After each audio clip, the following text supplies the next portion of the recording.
नमस्कार, आप देख रहे हैं अगर समाज न्यूज और मैं आपके साथ मुकेश बंसल।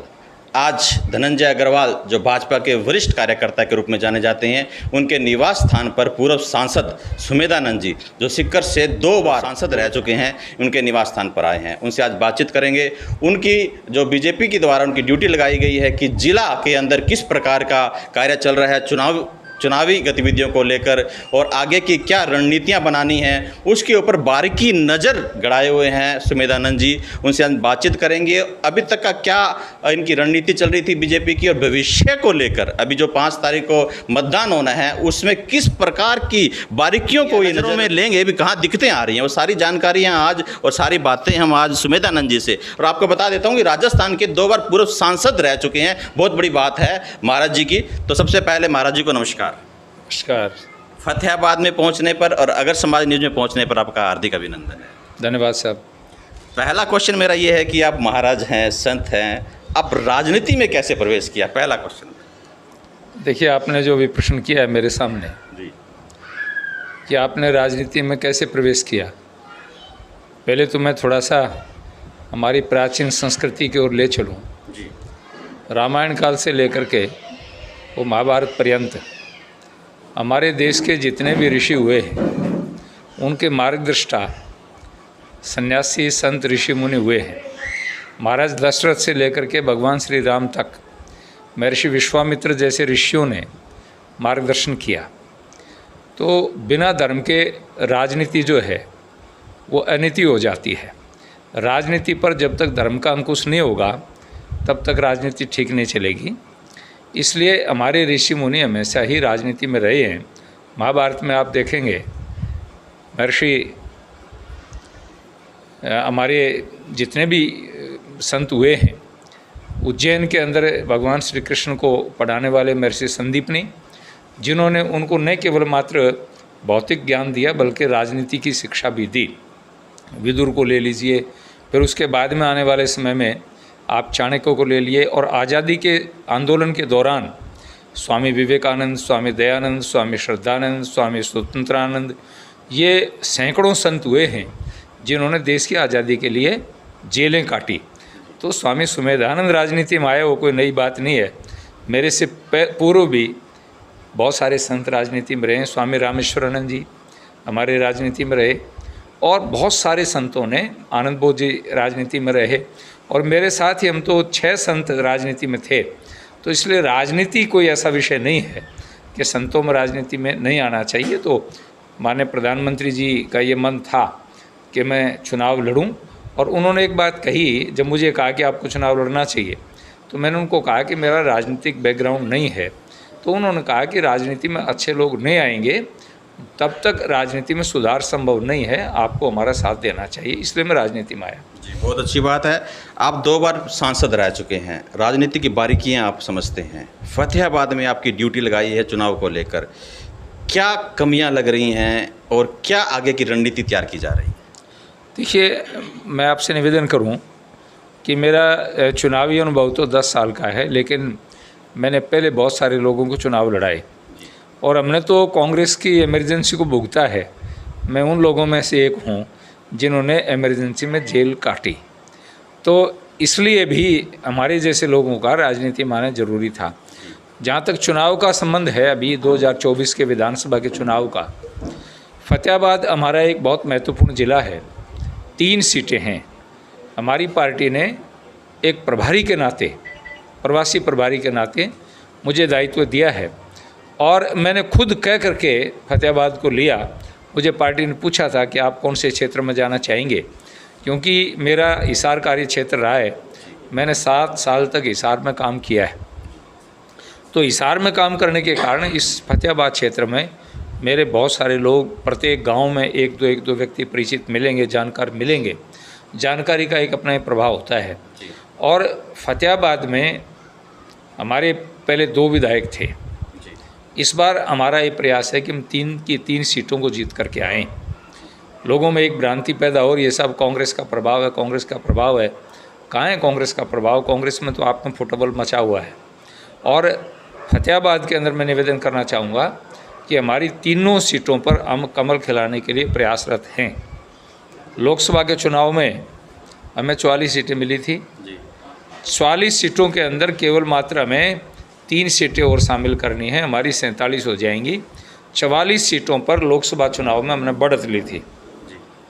फतेहाबाद में कोई भी सीट नहीं थी बढ़त वाली, लेकिन हम फतेहाबाद में बढ़त लेंगे, तो इसलिए हम 60 के आसपास सीटें यहाँ इस हरियाणा में लेकर के आएंगे। मैं आपसे निवेदन करना चाहता हूँ। जी महाराज जी, जैसे आप कह रहे हैं कि फतेहाबाद जिले में तीनों सीटें बीजेपी को मिल रही हैं, परंतु देखने को मिल रहा है जहाँ भी बीजेपी का कार्यकर्ता है, बीजेपी का कैंडिडेट जा रहा है, वहाँ पे विरोध हो रहा है कैंडिडेट का। जैसे मैं पीली मंदोरी की बात करता हूँ, 2-3 गाँव की बात करता हूँ, रतिया की बात करता हूँ, रतिया कैंडिडेट की बात करता हूँ, पुरजोर विरोध कर रहे हैं गाँववासी। तो ऐसा क्यों लग रहा है कि कांग्रेस का ही प्रभाव ज़्यादा इस टाइम लग रहा है? देखिए, मैं निवेदन करूँ आपसे, मैं पिछले 27 तारीख से आऊँ और मैं तीनों विधानसभाओं में कैंडिडेट के साथ में कई कार्यक्रमों में गया हूँ। ये कुछ लोगों का एक षड्यंत्र है। जैसे आपने कहा कि विरोध कर रहे हैं, 5000 वोटों के गांव के अंदर अगर 5 आदमी विरोध करते हैं, उसका मतलब ये नहीं 5000 विरोध कर रहे हैं।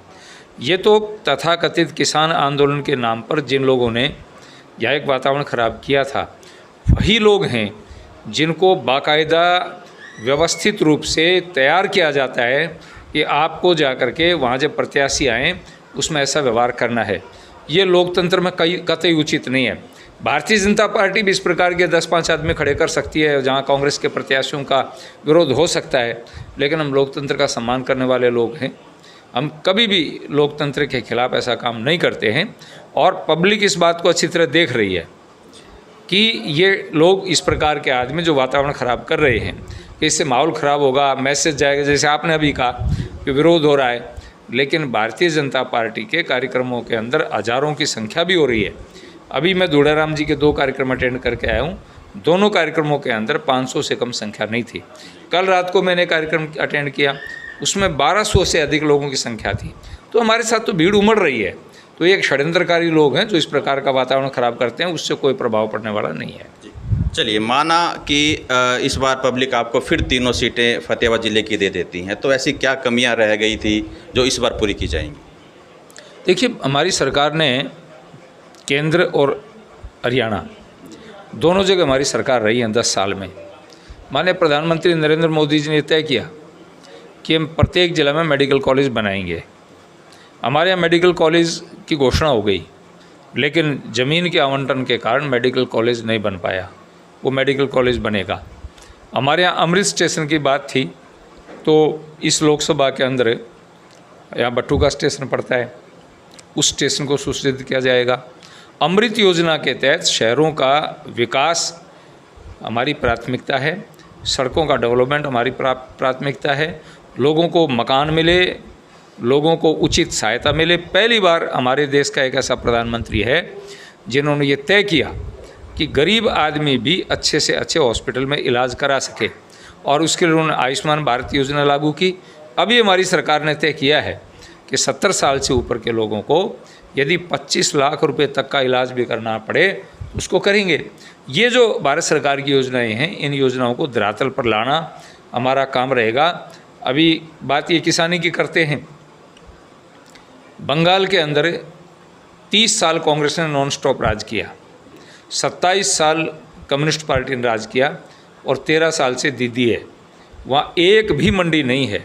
एमएसपी की बात यहाँ करके तो करते हैं, लेकिन जहाँ इन्होंने राज किया है वहाँ पर एक भी मंडी नहीं है। जब मंडी नहीं है तो किसान कहाँ पर माल बेचेगा? इन्होंने हिमाचल का चुनाव हुआ, वहाँ कहा था कि हम महंगाई दूर करेंगे। चुनाव के 1 महीने के भीतर भीतर तेल की कीमत बढ़ा दी। पंजाब में आम आदमी पार्टी ने कहा कि हम ये फ्री देंगे, अभी 10 दिन पहले उन्होंने तेल की कीमत बढ़ाई है। तो कांग्रेस और कांग्रेस के साथी जो दल हैं उनका कर्नाटक के अंदर इन्होंने कहा हम कर्जे माफ़ करेंगे। 1 पैसा किसानों का कर्जा माफ़ नहीं किया।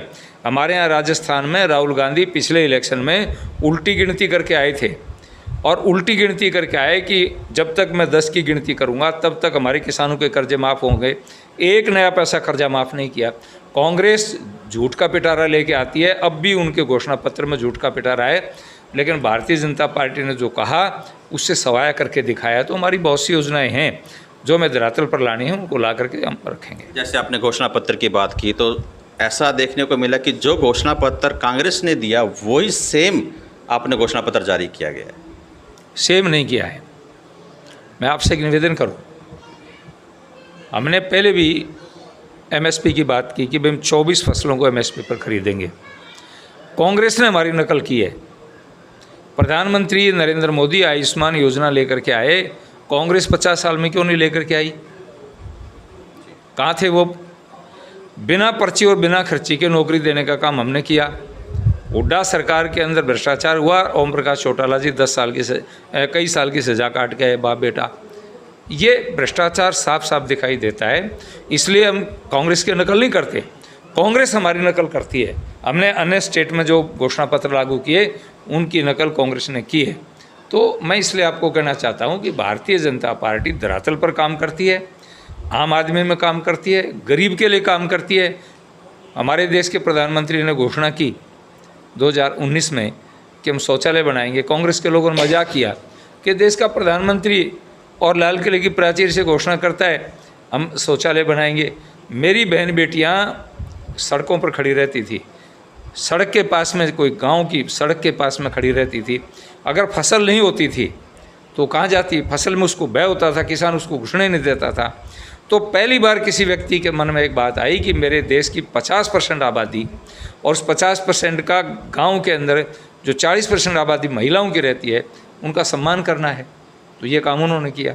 गैस सिलेंडर की हालत ये थी कि हमारे यहाँ पर फूंक मार मार करके महिलाएं अंधी हो जाती थी। पहली बार किसी व्यक्ति ने विचार किया कि हमें इनको गैस के सिलेंडर देने हैं। मुफ्त में गैस के सिलेंडर दिए गए, 12.5 करोड़ शौचालय बना करके दिए। अब कांग्रेस के लोग कहते हैं कांग्रेस ने 10 साल में केवल 4 लाख मकान बनाए गरीबों के, मोदी जी ने 10 साल में 4 करोड़ बनाए। कहाँ 4 लाख, कहाँ 4 करोड़? इसलिए कांग्रेस तो केवल घोषणाएं करती है, झूठी घोषणाएं, और पूरी की पूरी योजना इनकी घोषणाओं में चली गई। स्वामी, जैसे जैसे चुनाव नज़दीक आ रहा है, 5 तारीख नज़दीक आ रही है, तो सभी उम्मीदवारों के एकदम आक्रामक तरीके से मार्केट में लगे हुए हैं। तो कोई ऐसी विशेष रणनीति आपके द्वारा तैयार की जा रही है? देखिए, हमारी रणनीति स्थायी रणनीति है। भारतीय जनता पार्टी ऐसी पार्टी है जो पन्ना प्रमुख तक की पार्टी है। हमारे यहाँ जिला राष्ट्रीय अध्यक्ष है, प्रांतीय अध्यक्ष है, जिला अध्यक्ष है, मंडल अध्यक्ष है, शक्ति केंद्र प्रमुख है, त्रिदेव हैं और पन्ना प्रमुख है। यहाँ पर बात आपकी रोकना चाहूँगा। आपने इतने अपने अधिकारी गिना दिए हैं जो पन्ना प्रमुख हैं या प्रांतीय अध्यक्ष, परंतु कहीं पर भी वो बीजेपी के साथ मौके पर खड़े हुए दिखाई नहीं दे रहे हैं। आप कहते हैं कहीं भी नहीं, मैं कहता हूँ वो जगह बताओ जहाँ खड़े नहीं हैं। एक मंडल बता दीजिए जिस मंडल में सिर्फ एक मंडल का व्यक्ति, रतिया का एक मंडल का व्यक्ति हमें छोड़ करके गया है। उसके अतिरिक्त हमारे 12 के 12 मंडलों के अध्यक्ष हमारे काम में लगे हुए हैं, सारे के सारे काम में लगे हुए हैं। और उसकी जगह हमने वैकल्पिक व्यवस्था कर दी। भारतीय जनता पार्टी ऐसी पार्टी है जिसके 17 करोड़ अगर मेंबर किसी पार्टी के हैं। कांग्रेस के पास तो जिलाध्यक्ष ही नहीं है। आज कांग्रेस में बता दें उनका जिलाध्यक्ष कौन है, उनके ब्लॉक के मेंबर अध्यक्ष नहीं है। इसलिए कैडर बेस्ड पार्टी है। हमारे पास कार्यकर्ता है, कार्यकर्ता के बलबूते पर हम काम करते हैं और हमारा कार्यकर्ता चुनाव जिता करके दिखाएगा। जी, एक सवाल और लेता हूं मैं कि शीर्ष, आप कह रहे हैं कि कार्यकर्ता नहीं है, सिरसा का कैंडिडेट आपके द्वारा नॉमिनेट किया गया था, उसके बाद उनका वापस ले लिया उन्होंने नामांकन, ऐसा क्यों, क्या कारण रहा है? देखिए, ये हमारी पार्टी की कुछ नीतिगत बातें होती हैं। वहाँ राजनीति के अंदर समीकरण देखे जाते हैं, नीति देखी जाती है, व्यवस्था देखी जाती है। और कांग्रेस तो फार्म ही नहीं भर पाई, हमारे वाले नाम वापस ले लिया। कांग्रेस तो पर्चा ही नहीं दाखिल कर पाई। इसलिए वो पार्टी ने एक नीतिगत दृष्टिकोण से उसको विड्रॉ किया है और वो पार्टी हित में ही रहेगा। इसलिए कोई ऐसा निर्णय हमारे माननीय नरेंद्र मोदी जी, हमारे राष्ट्रीय अध्यक्ष जी और अमित शाह जी के नेतृत्व के अंदर जो निर्णय होते हैं वो बहुत दूरगामी निर्णय होते हैं। उनके निर्णय बहुत ही महत्वपूर्ण होते हैं। और इसी तरह प्रदेश के अंदर भी हमारे जो नेता हैं बहुत अनुभवी नेता हैं। एक सवाल और जो मुझे ध्यान आ रहा है, पब्लिक का मानना है, पब्लिक का आरोप है कि फतेहाबाद विधानसभा की बात करता हूं तो दुड़ाराम जी हमेशा खरीद फरोख्त पे ज़्यादा विश्वास करते हैं, तो ऐसा कुछ सुनने को मिल रहा है? नहीं, ये पब्लिक नहीं कह रही है, ये कांग्रेस कह रही है। और मैं आपसे फिर कहना चाहता हूं, हमारी पार्टी कभी भी राजनीति को बाजार नहीं बनाती है जिसमें खरीद फरोख्त किया जा सके। जब हमारे पास अच्छा नेतृत्व है, हमारे पास कैडर बेस्ड पार्टी है, सारा कुछ कार्यकर्ता, हम क्यों खरीदेंगे? हम तो घर घर जाकर के वोट मांगेंगे। खरीदने का धंधा माननीय कांग्रेस के लोग करते हैं, 2 नंबर का पैसा उनके पास है, इसलिए जिसके पास 2 नंबर का पैसा है वो लोग इस प्रकार के धंधे करते हैं। तो मैं आपसे निवेदन करूं, हम खरीद फरोख्त में विश्वास नहीं रखते हैं। अंतिम सवाल, हरियाणा में कितनी सीटें लेकर सरकार बनने जा रही है? लोकसभा के चुनाव में हम 44 सीटों पर विनर रहे थे और अभी हमने जो विचार विमर्श किया, जैसे मैं आपको बताऊं, फतेहाबाद की बात बताता हूं आपको। फतेहाबाद में 2 सीटों तो 60% आज की तारीख में हम जीत रहे हैं और तीसरी सीट को हम धीरे धीरे कॉन्टेस्ट पर ला रहे हैं। कौन सी सीट तीसरी सीट पर ऐसा? तीसरी अब बता देता हूँ आपको। रतिया में अभी हमारा थोड़ा कमजोरी है, कारण है उसका, हमारा जो विधायक था वो पार्टी छोड़ करके चला गया, तो उससे एक बार थोड़ा सा कार्यकर्ताओं के अंदर ऐसी स्थिति आई, लेकिन केवल 5 दिन के भीतर भीतर हमने अपने कार्यकर्ता को व्यवस्थित कर लिया और अपने वातावरण को ठीक कर लिया। तीसरी सीट भी मैं आपको कह रहा हूँ, आज हम कॉन्टेस्ट में हैं। 2 सीटें आज हम पूर्णतः जीतने की स्थिति में। एक सवाल और निकल के आ रहा है, स्वामी जी माफ़ी चाहूँगा बीच में काट रहा हूँ, कि जो कैंडिडेट आप कह रहे हैं कि चला गया, वो किस कारण से नाराज़ होकर चला गया? क्योंकि सुनने को आ रहा है कि बीजेपी ने उनको मान सम्मान नहीं दिया, इस वजह से वो चला गया, इसका क्या कारण है? देखिए, मैं निवेदन करूँ कि अगर बीजेपी मान सम्मान नहीं देती थी, क्या एमएलए बन जाता? क्या किसने एमएलए बनाया? भाजपा ने बनाया, लेकिन शायद उसको मलाई नहीं मिली। भाजपा में हमारे नेतृत्व में मलाई खाने का अवसर नहीं मिलता है, तो शायद मलाई नहीं मिली, कांग्रेस में मलाई की भूख में चला गया, लेकिन उसको वहाँ भी कुछ मिलने वाला नहीं है। चलिए, तो अभी आप सुन रहे थे स्वामी सुमेधानंद जी को, जो पूर्व सांसद रह चुके हैं और फतेहाबाद उनको प्रभारी बनाया गया है। और उन्होंने बताया कि स्पष्ट तौर पर कि बहुमत के साथ हरियाणा में सरकार बना रहे हैं। और फतेहाबाद जिले की बात करते हैं तो तीनों सीटों पर अभी मौके पर जैसे बताया इन्होंने कि एक सीट उनको कमज़ोर दिखाई दे रही है, परंतु उसको फिर भी समय के हिसाब से उसके ऊपर काबू कर लिया जाएगा और बहुमत की सरकार हरियाणा में फिर बीजेपी की बनने जा रही है। अगर समाज न्यूज़ के साथ मुकेश बंसल, फतेहाबाद।